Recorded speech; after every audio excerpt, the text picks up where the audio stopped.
Hey everyone, Ryan Young, Kama Jiu-Jitsu, and I hope you're doing well. Today, what I wanted to kind of go over was some of the things that, I don't know what made me think about it, but when I used to be in a school years ago versus being in a school today. Things have changed. Jiu-Jitsu is still Jiu-Jitsu, but I think the way the schools are run and the mentality is a lot different, right? You don't see, or you didn't see mega schools like you do today. Back then, a big school was Gracie Torrance, and they might have had at that time 150 to 200 students. Howson School, when I was there, about 30 to 35 students, maybe 40. When I left after Hoist fought in the UFC, then they're probably running about 70 or 80 with a waiting list of about 100 deep. But those are, that's a big school at that time. RICKSON School, probably about 25 to 30, not that many students. But now you have schools like Gracie Torrance, 1,300 plus. I think the Valenti School is running over 1,000. Henzo School runs 1,300. There are a number of schools that are running between 500 and 750 now. So it's pretty common. The environment was much different then as it is now. Back then, it was a much more intimate type of setting where you knew everybody on the team.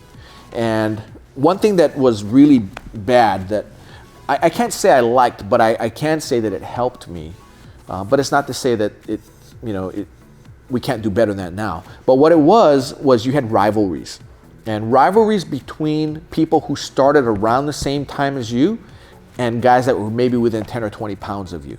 I started sometime in 1989, so, go back 6 months and go forward 6 months. The other guys that were within a year or so, maybe a year or two in, are the ones that are constantly going after each other. So they're always trying to tap me, and I'm always trying to tap them.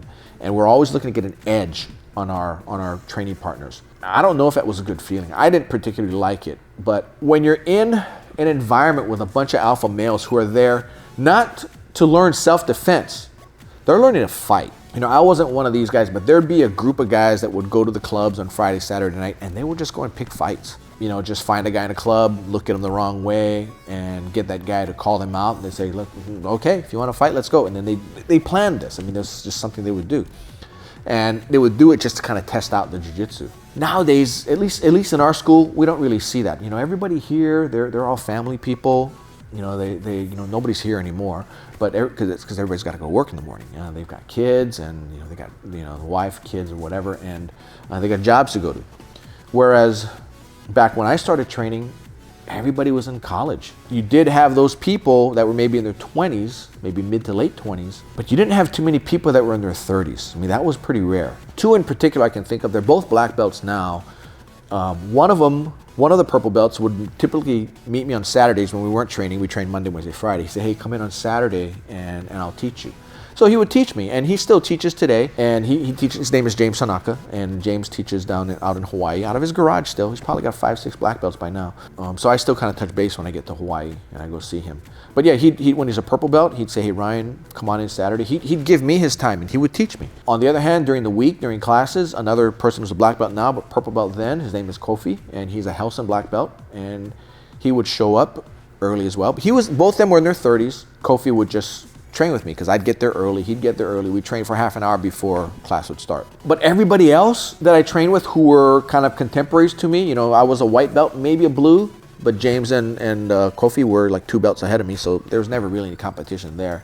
But guys that were blue belts around the same level as me, we'd go after each other, we'd catch each other. We'd never really tell each other how we set it up because it was kind of a secret, right? The big thing then were these bootleg Brazilian tapes. They bring them back from Brazil. It would be matches of competitions, and you see who the top guys are in Brazil, and you see what they do and how they do it. One guy whose tapes I used to watch, or tapes of him I used to watch, was Nino Schembri, who's I think he's a Gracie Baja black belt. I'm not sure. Very innovative guy. That rubber guard that all the guys like to do today. He was doing it before it got introduced to the United States. Anyway, so he was one of the first I see do it. You'd see tapes of Fabio Gurgel, some of the old Carson Gracie guys, you'd see them, and then, we'd kind of watch the tapes and we'd say, okay, well, let's see, how do you do that? Oh, okay, and then we'd take it back to class and we'd try to sneak it on our training partners and try to beat them with it. And when you beat them with it, they go, what was that? How'd you set that up? And you go, set what up? It was just a regular choke, right? you know, I'm lying through my teeth, but, you know, they do it to me too. You know, and they catch me with something, I go, how'd you set that up? I don't know what you're talking about. So it's like, okay, you know, I know this kind of game that we're playing. And that's what it was. Whereas today, we don't do that at all. Today, it's, you know, hey, I caught you with this. Let me show you how I set it up. And the reason why I was able to get it, because you didn't have your elbow in tight. You had your elbow out like this, and I was able to get my mount, and I was able to get the choke in. Oh, okay, here, so do it again. So we're actively helping each other, whereas before we weren't. But here, we don't have only the alpha male types that are here. You know, we have people that are, you know, just have always watched UFC, never gotten a fight in their entire lives, and just decided, hey, this is something I want to learn. You know, just like with anything else that you want to learn. Jiu-Jitsu is just another thing that they wanted to learn. So that's how they would end up here, and that's why the mentality is very different. Also, now that you have, you know, nice suites like this, you have to have a higher number of students in order for you to pay for your facilities, right? You know, commercial real estate is not cheap. So you need to have the infrastructure in so you can grow the school. You know, this isn't a fight school. You know, a lot of schools that are fight schools, you know, they do it because their students are always competing or always fighting. You know, that's their business model. Whereas a school like this, you know, we're teaching the Gracie self-defense, and our demographic are the professional types, right? We don't have, you know, people who are looking to be fighters. I mean, we might have a kid here and there who at some point may become one, kind of like the way the Gracie Academy, right? You know, you have the Gracie Academy, you have 1,300 students, and they only have one active fighter, if I can think of them, if I can think right. You know, I think it's Brian Ortega, right?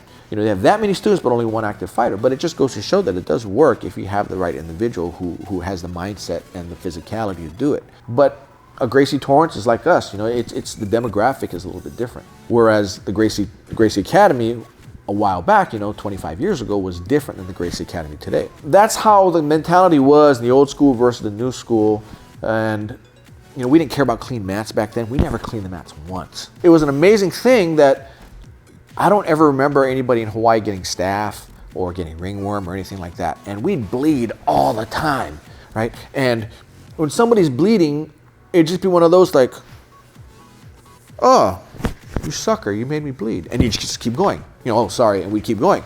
But sometimes it would be, I'm bleeding because, you know, a guy, his elbow hits my face by accident or not, I don't know. I was just assuming he was fighting dirty, so guess what? I'm gonna fight dirty too. And that's how it turned into an all-out brawl in class.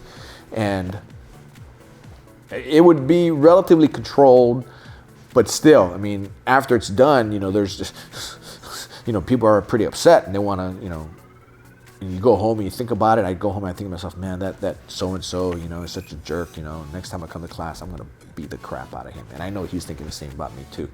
Whereas we don't have that now. I can't say that maybe there are any schools like that you can really find these days if you want to. Unfortunately, you're gonna be in the type of school where there's kids. You know, when I trained, there were no kids. Kids learned privately in Helson's garage, but in class, we never had kids classes, whereas now we have kids classes, right? We run 4 kids classes a week here. Not a lot, you know, other schools run a lot more, but that's all we run, but at least we have them, and we have them really because it started off as just kids of existing students, and that's still mostly how it is. You know, we have a couple of students that are not, you know, where their parents don't train as well, but they're more the exception and not the rule. But anyway, that's kind of you know, my thoughts on how schools were in the past versus the way they are today. And you know, I really think for the most part, it's better today than it was in the past. It's a lot easier to learn today than it was back then. Today, you know, and people did come out really good, but you kind of had to fight to learn rather than just have an environment where you're just being fed all the information. Right, and I contend that you can, if done the right way and having the right student with the right mindset combined with the right teacher, you can learn really, really quickly. I mean, just look at BJ. How fast did BJ Penn, you know, learn? I mean, he had a lot of natural ability. You know, that's why he is the phenom. But he did have the right environment to learn, and he picked it up really quickly. And the dude can fight. I mean, you know, as old as he is now.